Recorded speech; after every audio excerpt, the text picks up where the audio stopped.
How to deposit euro to your Binance. In this quick video tutorial, I'm going to be showing you how to simply deposit your euro to your Binance. So guys, let's dive right into the video.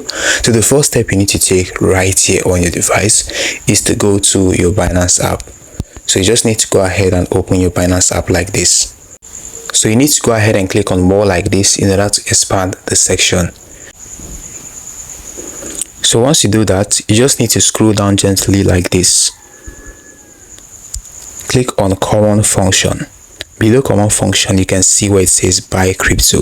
So you need to go ahead and click on buy crypto like this. So right here, you need to select buy. Below it, you need to select euro. Then write the amount you want to buy. After that, the next step you need to take is to go ahead and select USDT at the bottom. Then go ahead and select the payment method you want to use.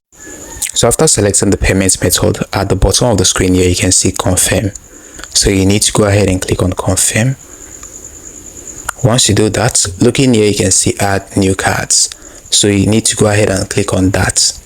When you click on add new card like this, you are going to be able to add more information to your card. Your full name, your bank card number, the expiring date, CVC, the billing address, your city, your postal code. Once that is done, you need to go ahead and click on confirm. So once you confirm your details, you can now pay with that your card by clicking on pay now. So that is how simple it is to buy your euro on Binance. Hope you found this guide helpful. Now hit the like button, subscribe and hit notification bell. This channel is all about app tutorials like this. So hit the like button and subscribe if you are new here. See you in the next one.